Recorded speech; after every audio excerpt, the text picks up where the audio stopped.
Diahann has spent her career working in and lifting up diverse communities. She's the CEO of RISE, and during the past decade, Diahann has held senior positions in New York City government, Time Warner, serving some 5 years in each post and handling a challenging mix of responsibilities. At Time Warner, she served as executive director of cultural investments, vice president of the Time Warner Foundation. She led the company-wide college internship, employee community engagement, and community investment programs in New York City. She also managed the grant making and operations of the foundation. As the city's chief service officer, she headed New York City's service, NYC Service, a division of the mayor's office, engaging more than 1.3 million New Yorkers in a range of volunteer activities. NYC Service worked to help New Yorkers connect to service opportunities more easily, target volunteers to address the city's greatest needs, and promote service as a core part of being a New Yorker. At various stages of her career, Diahann's experiences have been in deeply diverse communities and in executive offices with government agencies and education initiatives, with youth, elderly, and the disadvantaged, in innovative startups, and in both publicly funded nonprofits and privately sponsored for-profits. Diahann's experience also includes serving as Deputy Executive Director of External Affairs for City Year New York, a nonprofit service organization, Director of External Relations for Achievement First, a charter school management organization, Director of Leadership for Prep, a leadership development organization, and an associate with the law firm Simpson, Thacher, and Bartlett. She serves on the National Board of Directors for Build On, an international organization working to break the cycle of poverty, illiteracy, and low expectations through service learning programs in America's underserved high schools and by building classrooms in some of the world's economically poorest countries. She also serves on the boards of Philanthropy New York and the Robert Sterling Clark Foundation. In 2019, she was named one of Crane's notable women in sports. Diahann earned her bachelor's degree in psychology from Yale University and a law degree from Columbia University School of Law, and she is a member of Alpha Kappa Alpha sorority. Diahann, thank you so much for being with us here today for Sports Philanthropy World. We appreciate your time, and we're really excited to hear about all the great work that you're doing with RISE. Thank you. Thank you so much for having me. I thank everyone. It's tough for me to sit through that long bio, but thank you, Roy. In my head, I'm still in my 30s and I didn't have enough time to do all that. And so I just want to thank everyone for joining us. I thank everyone for hanging through technical difficulties. I say, you know, this Zoom world, this COVID time, we all have to be flexible.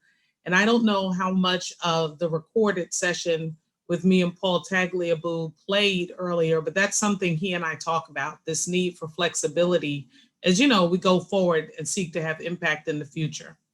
So thanks to everyone. Thanks to the Sports Philanthropy Network for providing me this opportunity. It's been a privilege to be a part of this conference and to hear the different panels and keynote speakers. I think like many of us, I've needed to learn and be inspired given what we're managing here recently. And so it really has been that for me. As Roy said, I'm Diahann and I'm the CEO of RISE. To give a little context, RISE is a national not-for-profit with a bold vision. We believe that we are creating a nation united through sport, committed to racial equity and social justice. Our mission is clear. We educate and empower the entire sports community to eliminate racism, champion social justice, and to improve race relations.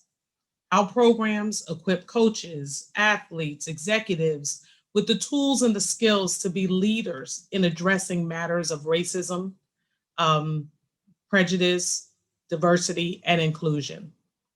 And I'm here today to share some thoughts with how we think as a country, we can chart a pathway forward from this particular moment of reckoning to create a movement that achieves racial equity.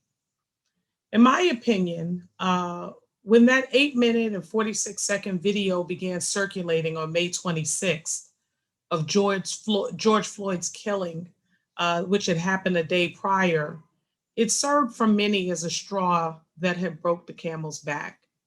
And in that moment and watching that video, I really wasn't able to find the words to express my own thoughts, my own feelings.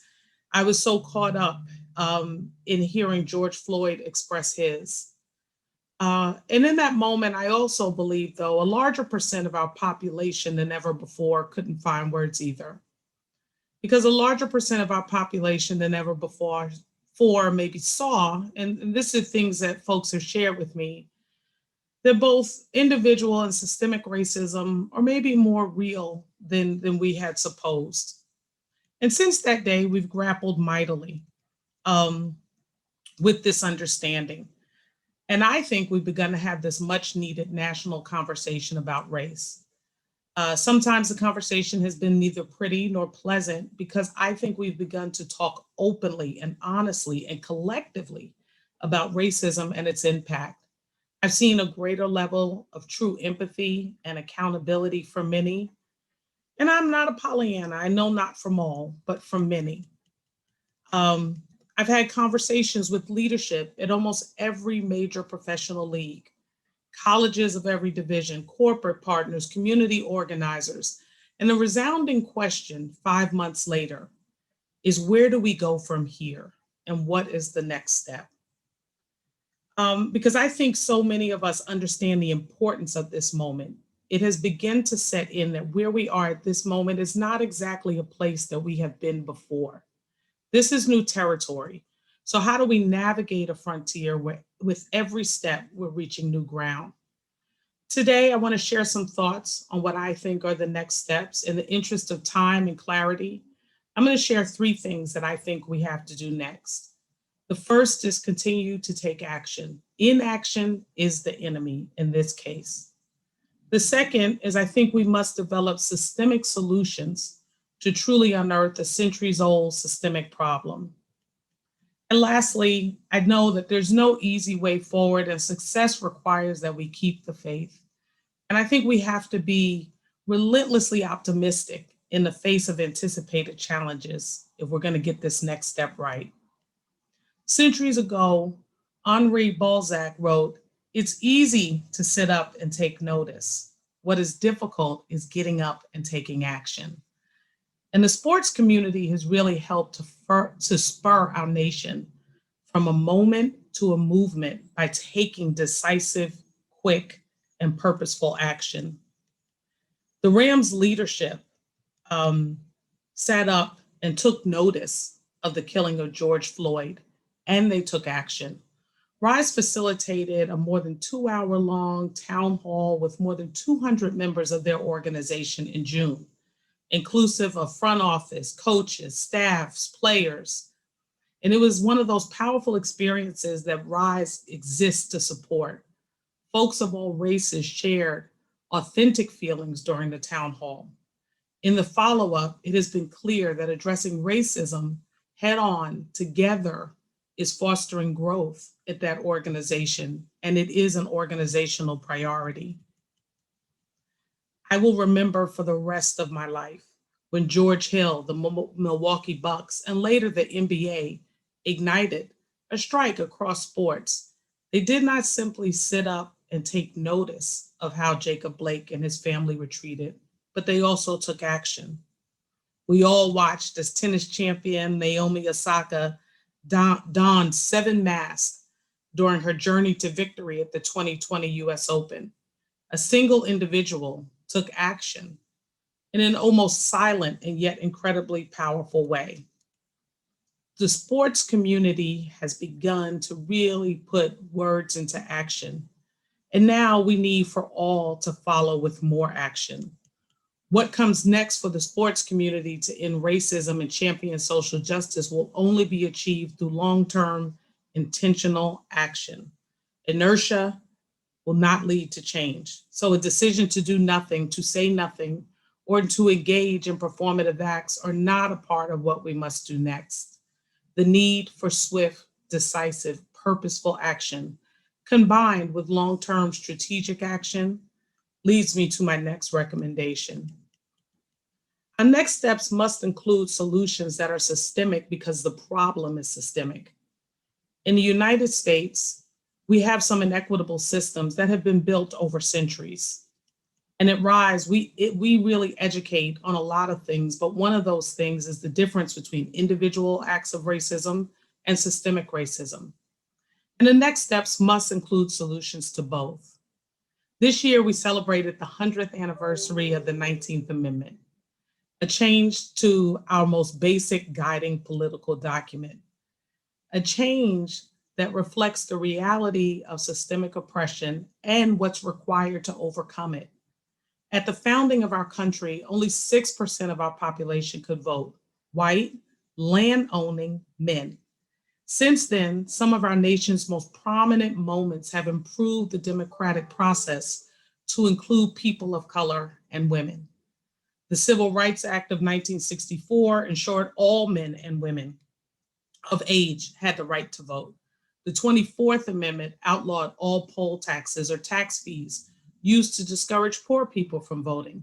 Now 71% of our population is eligible to vote.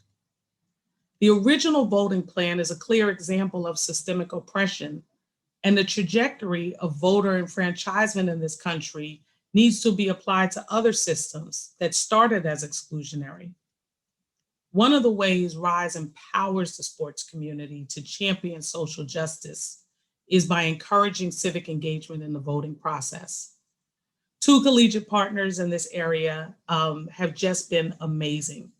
The America East Conference and the Big East Conference, both of these conferences and their member institutions have conducted extensive civic engagement and Rise to Vote sessions.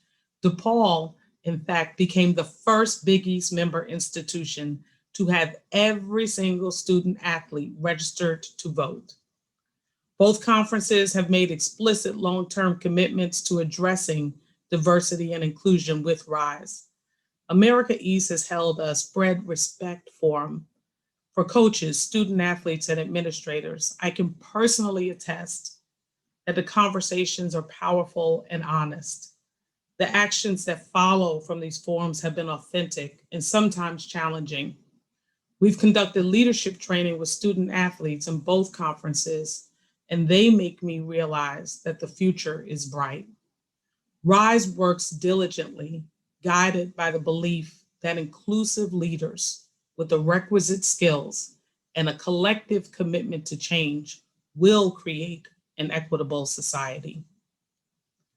An inclusive leader for us is someone who is culturally competent, who understands the value of diversity, someone who practices skills such as empathy and perspective taking to assure that everybody on the team feels valued, is treated respectfully and fairly, and has a sense of belonging.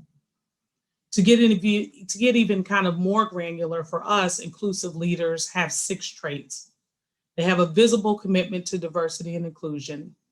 They are aware of the bias that they hold and that the system holds. They have humility, curiosity about others, and cultural intelligence. And lastly, they can effectively collaborate.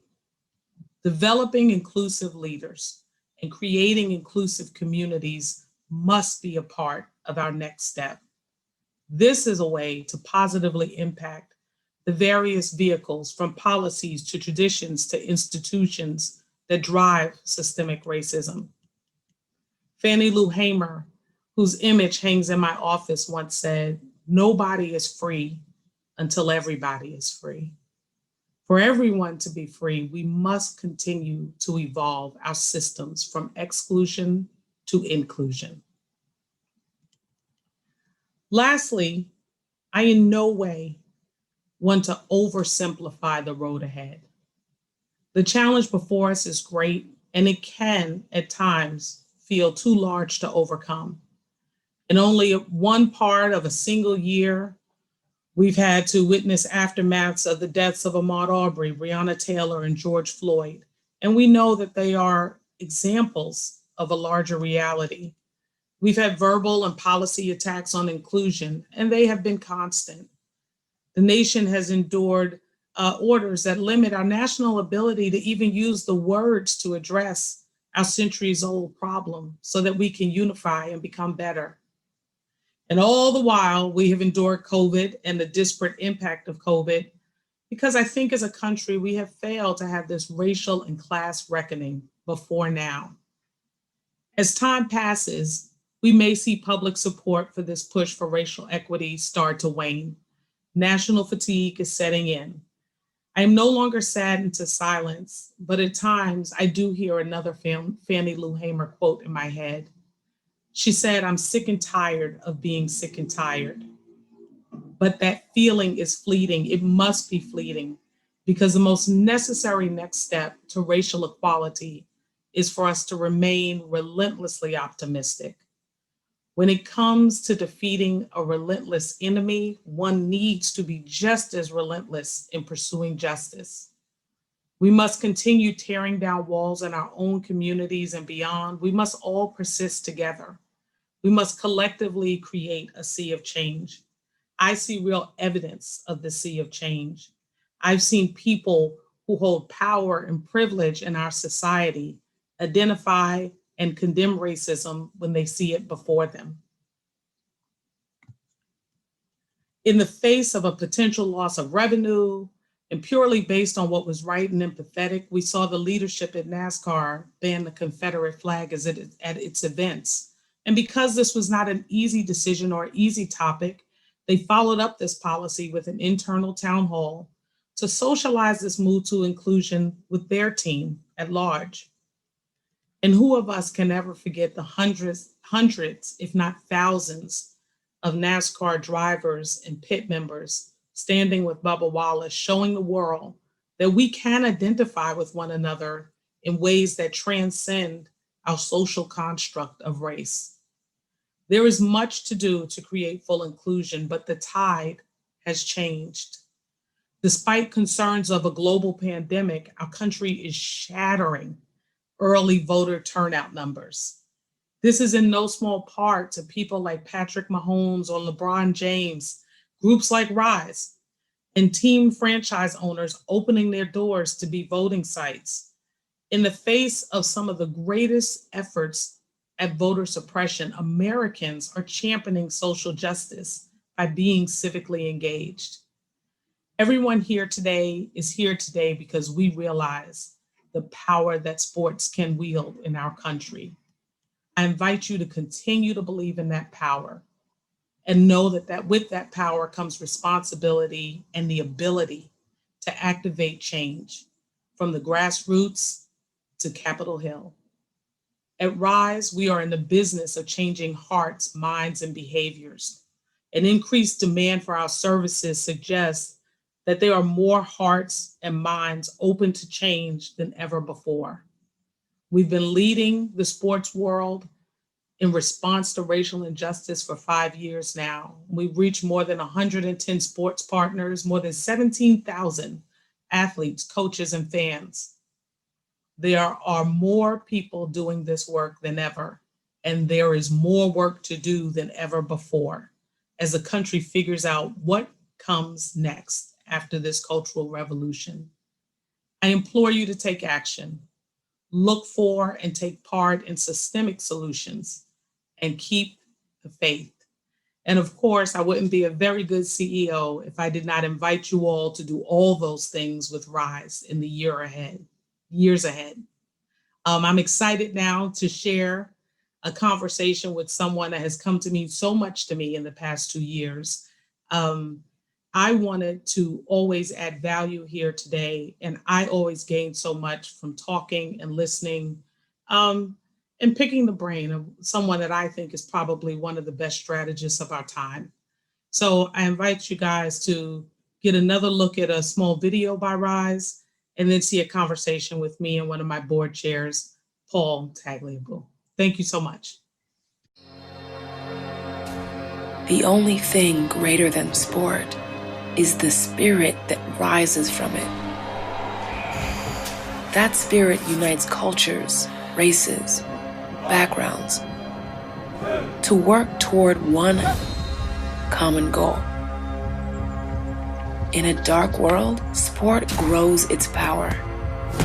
Power to destroy prejudice, unwrite legacies of fear, It feeds on harmony, creating unity. It's been said to save lives. It's this belief in sport that we carry between ourselves, so that when the world outside tells us to fall, instead, we rise.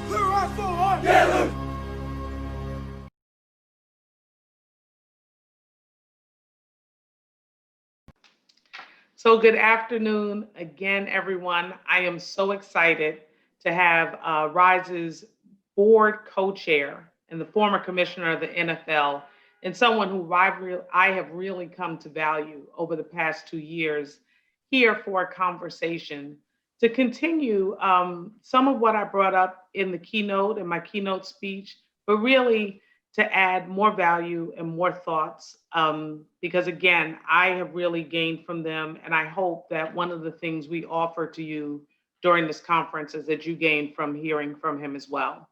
So welcome, Paul, and thank you so much, as always, for taking part in things that are connected to RISE.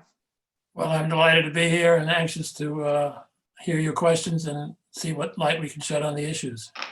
I love it. I actually would love to start in a pretty kind of a organizational centric way.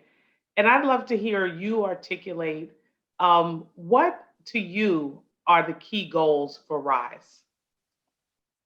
The key goals for RISE really center on sports and trying to ensure that athletes, coaches, and others in sports have interests and have a role in society that goes beyond the game, that goes beyond sports. So in the case of RISE, our goal is to use sports as a platform, to use the people in sports, coaches and players and owners and at all levels, to address issues of racism in our society and to be advocates for social justice, racial justice, and to get rid of the divides that so plague our society from time to time. Yeah, I love that. Definitely from the very beginning, you and I, our vision of RISE as a unifier and understanding the power of sports to unify, it really guides so much of what we do. You mentioned the role of RISE helping people in the sports community to be advocates. If you could just help us a little bit and share, what do you think are the elements that are critical for effective advocacy? Well, I think the first element for effective advocacy is to answer the question, what is our goal? What are we trying to achieve? Sometimes the goal is to answer the question, is there a problem? And you have to get agreement on, is there a problem? And if so, what it is. Sometimes the question is different. There is a problem, but how do we address it best? What are the best means of attacking the problem? So I think the first thing you need to do is have a goal. Then you need to have agreement on tactics and an agreement on timing. Any complex issue unfolds in various stages, and there are other people involved in the issue, including adversaries. So you have to have a sense of what you're trying to identify first and what follows from that.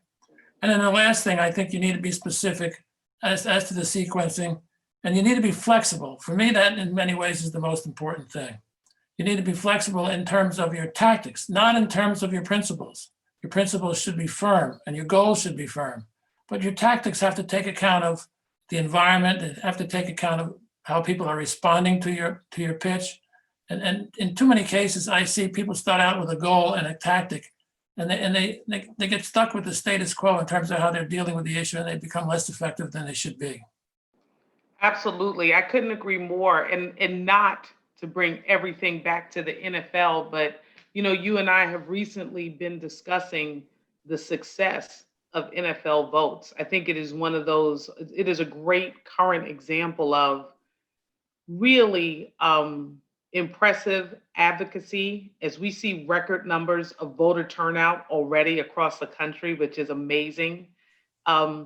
It feels like to me that NFL votes is already this example of that clear goal, that adjustable tactics, and we're already seeing results. Well, I think that's a very good example because for quite a while, it seemed to be that the emphasis was on voter registration. And as an organization of our type, we're not entitled to engage specifically or directly on voter registration. But we listened to a lot of people and we found that education is just as important as registration. Bringing people to the polls is just as important as making sure that they're registered. And the largest increase in voting is probably access to the polls, whether it's directly or by mail, and education, because more and more issues we have in our society seems the more and more elections we have. Yeah. So that we've adopted to that, and I think the players are doing a terrific job just on encouraging people to vote and to do it in an educated basis. And as we've seen, both NFL teams and NBA teams are using their stadiums and their arenas as venues for voter education and ways of getting people to vote in a way that's convenient to them. What a great example of flexibility. I remember as soon as COVID hit, right, and we really began to be aware of how we could manage it, you and others were talking about one of the answers to protect democracy was to get arenas and to get stadiums involved. And, we could say RISE was intimately involved in all this. We were already doing the voter education. We were already doing the registration, but that we had to get folks to sign up and to adapt and to be flexible to say, hey, we never thought about opening our arenas before, but this is what the situation requires, And so I think we're up to more than 16 arenas and stadiums that are voting places across the country.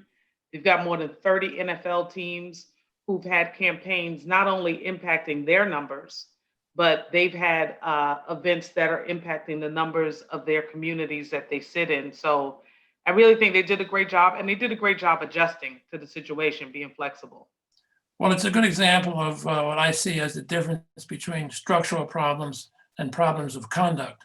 Here, for many years, people said, oh, it's an issue of conduct. Will people go to register? If not, why not? Do they understand the importance of voting both in national elections and local elections? Now we've come to realize with COVID and other things, it's a structural issue. Where are the voting places? Are they convenient? Are they accessible? Is there a parking spot? Can you have self-distancing and things like that? So this is a structural problem which is being addressed in a very intelligent way by a lot of people. Yeah, structural and policy, right? If we look at policies as structures, I thought it was very interesting, both outside of sports with Snoop Dogg, but within sports with Mike Tyson, people not understanding that they are eligible to vote. There are people that just from a voter education standpoint said, hey, I committed a crime once, so I must not be able to vote now. Or even the structures that share information. RISE has been really excited to work with the Chiefs. Patrick Mahomes at a RISE to Vote session realized that he thought he was registered. And then because he went through our system, he realized he wasn't, and plenty of time to fix it. And it really fired him up. He's been such a great advocate. He's really pushed civic engagement, not only in Missouri, but across the country. Well, I think this is an illustration of another thing that's important about advocacy. Do you really know, are you really comfortable and knowledgeable about the problem? Yep. Sometimes people know a problem because they grew up with it, they've lived with it. Sometimes people are dealing with problems that they haven't had direct firsthand experience with. So someone can say, what do you favor, fossil fuels or nuclear power? Well, I don't know what to say about that. If they asked a different question that was in my neighborhood, I wouldn't know how to answer it. So we have to realize that we can be advocates on some issues with a lot of knowledge and a lot of experience. On other issues, we probably have to do some learning. But I think Patrick and Russell Wilson and the other players have had firsthand experience that's relevant to voting and to a lot of the other issues that the players are addressing in the sports today.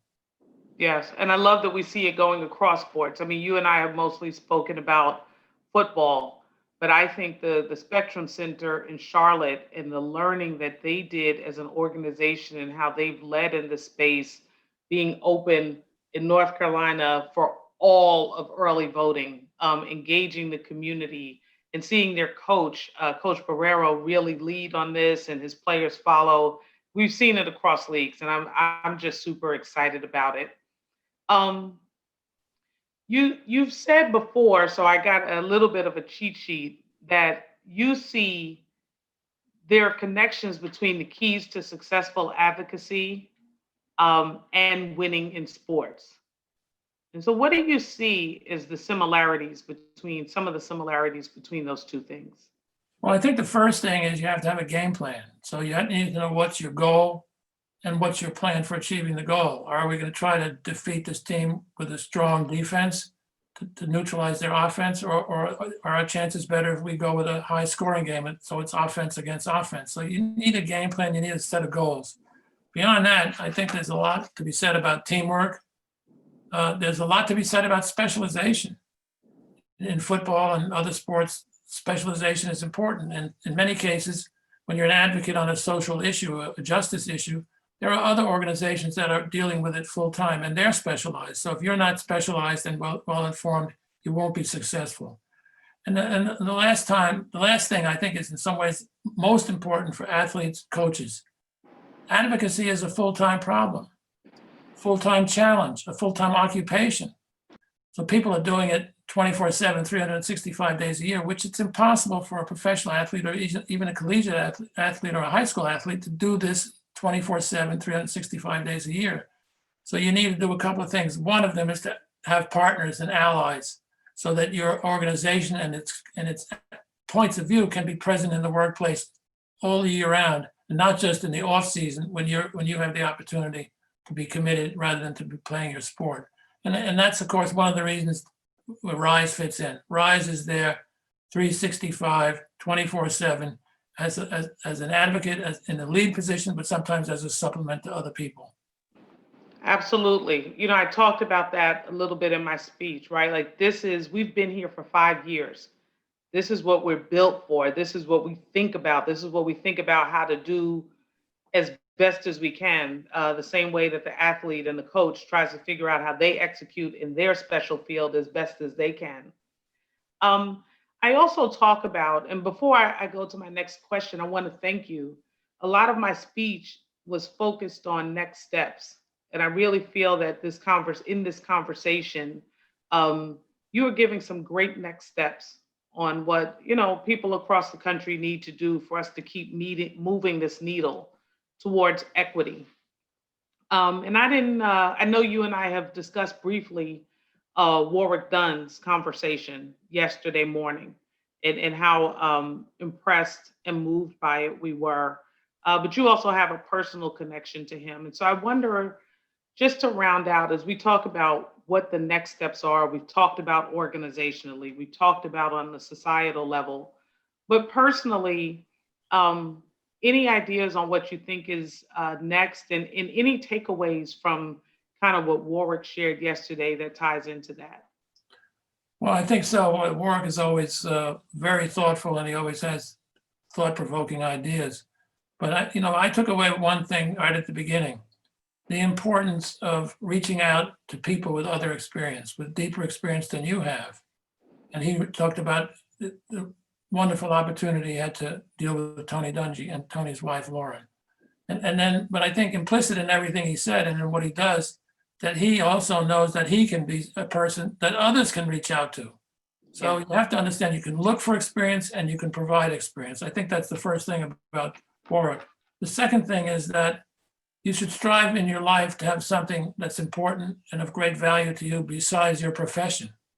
He talked about his profession is football, but that's not satisfying. And you need to have something else that you're determined to succeed at and you're committed to, a set of values.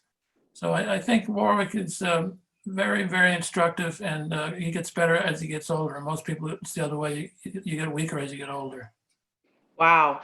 And you shared some great stories. I know you and he traveled. Was it to see veterans after which war together?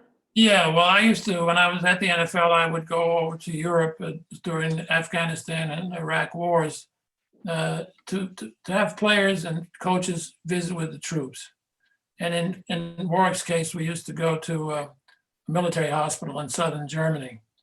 And we were there at one point when the hospital was overflowing. There was so much combat going on and so many wounded soldiers, men and women, that they had to have some of the wounded soldiers stay overnight on stretchers in buses outside the hospital.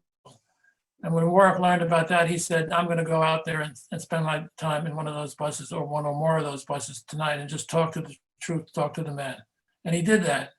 And I think it showed what he was talking about today, just being committed to do something, but to do it with humility. I mean, he went in there just as a individual who felt that a conversation with a soldier who was frustrated, maybe dealing with depression and having nightmares, just having the opportunity for that person to speak to someone and say, I've been there too, maybe for different reasons, but I've had frustrations, I've had PTSD, who knows what I've had, but let's open up and talk about it. But to do it with humility, that's one of the great things about Warwick Dunn. There's no ego there. It's not in his self-interest. He likes to be invisible and let other people take the credit. Yeah, yeah. We could probably use more of that, just Well, that's for in sure. general. That's for sure. I think it was President Truman who said that if you can succeed in anything you want in life as long as you don't care who gets the credit. So Warwick's a good example of that. Excellent. I'm gonna jump topics here. I just know that you've been involved with so much work.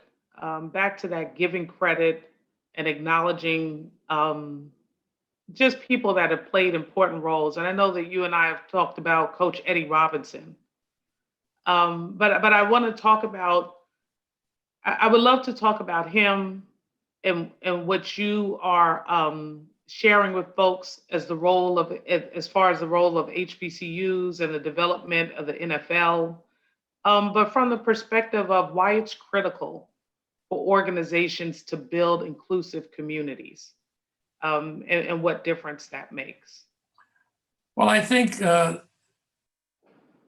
inclusive communities turn out to be wiser. They turn out to be richer in terms of perspective. They turn out to be more sustainable over time because they've incorporated into their belief system or into their operating structure a range of perspectives that are varied and complementary. So I think that's really important.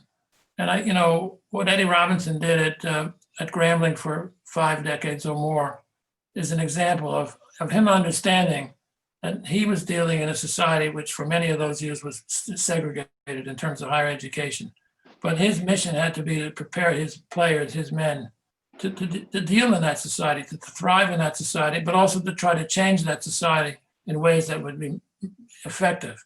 So he's a very sophisticated thinker, and many of the things that he has said remind me of what Martin Luther King said when he said that if you want to have a full life and a happy life, make certain that you have a profession other than your own job, that your profession becomes advocacy and service to others, not just service to yourself and possibly an employer.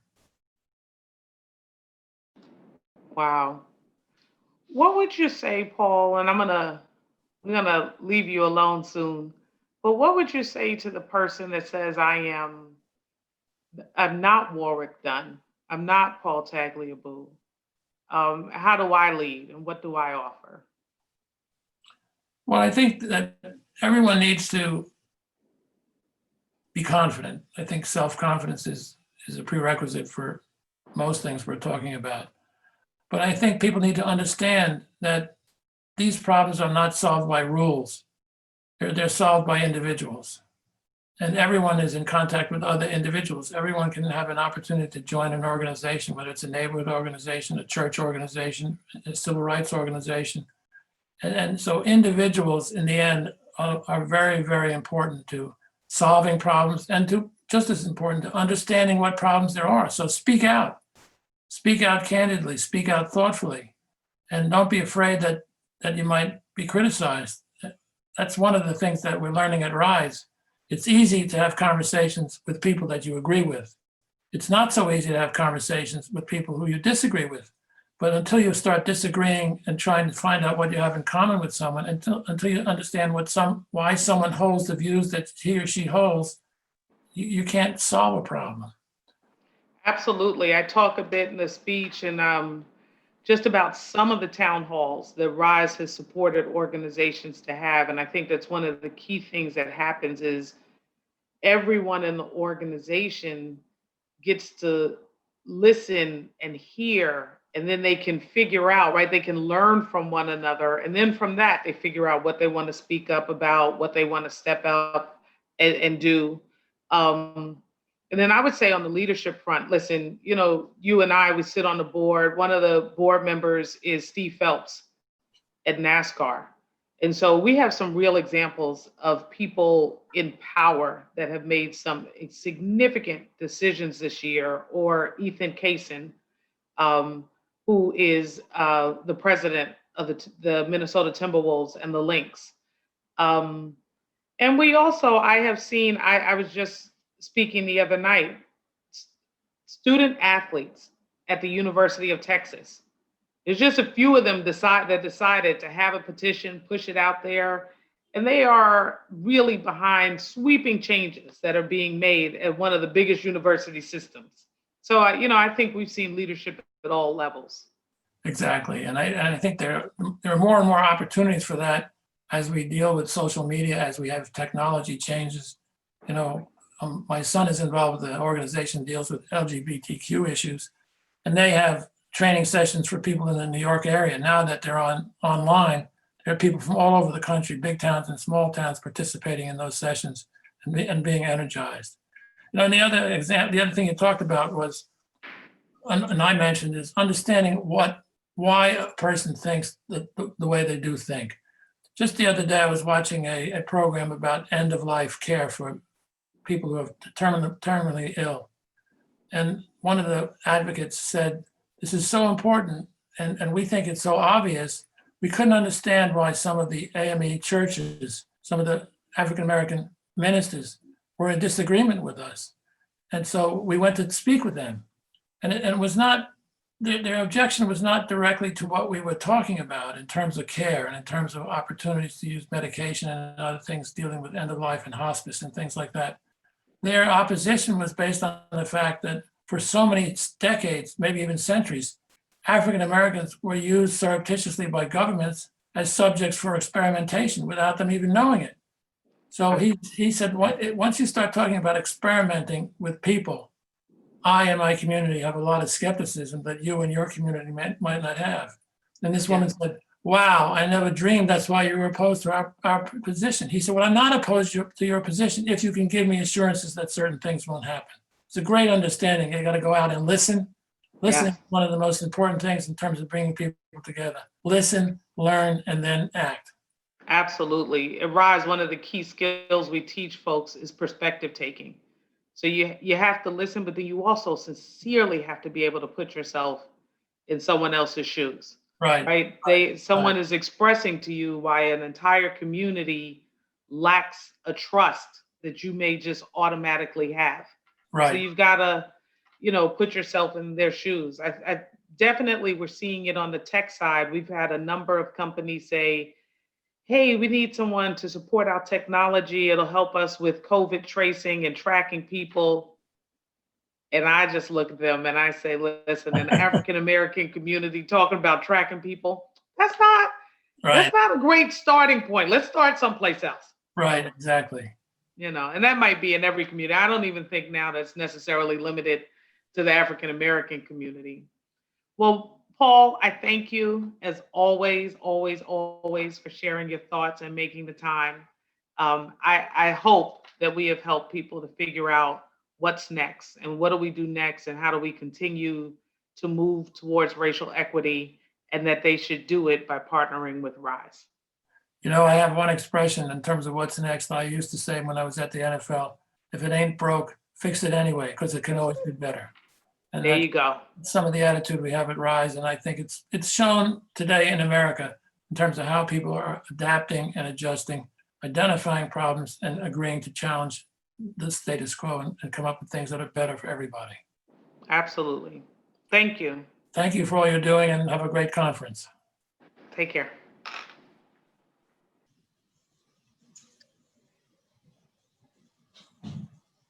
Thank you. Great to be back. Dianne, that was a great conversation with Commissioner Tagliabue. Certainly his insight over all the years of his work at Covington and Burling and with the NFL has been impressive. His ability to understand the nuances of the issues that go on was clearly demonstrated in his years of leadership at the NFL and with the work he's doing for RISE. So We want to congratulate you on all the work that you're doing. I know a lot of it relates to the election, but certainly that's not the entire focus of RISE. We don't want people to be misled or believe that that's the sole focus. There's so much depth to the work that RISE does, and we look forward to continuing to support that work and making sure that Sports Philanthropy Network and as many of our organizations in the network as possible will continue to support and grow and assist RISE in accomplishing its mission. Thank you so much, Roy. I mean, you nailed it. I mean, that's so true. Like I said, at RISE, we believe our theory of change is about changing people's thoughts, changing their attitudes, and that leads to behaviors, right? Like voting is just a single behavior. And so we are really the vast majority of our time focused on the thoughts and the attitudes and inclusion and unifying our country. So I look forward to what all we can do together. And again, thank you for having me. Well, we appreciate your time and very thankful you joined us today. We have an exciting panel coming up on the media side right now. If you want to jump into the next session, Chris Hartwig from Team Marketing Report is going to lead a panel with Fred Mitchell, Andrew Brandt, and Joe Favorito and John Solomon from the Aspen Institute. So we've got some great people there. We hope everybody enjoyed this conversation and we appreciate your participation. Take care. Thank you.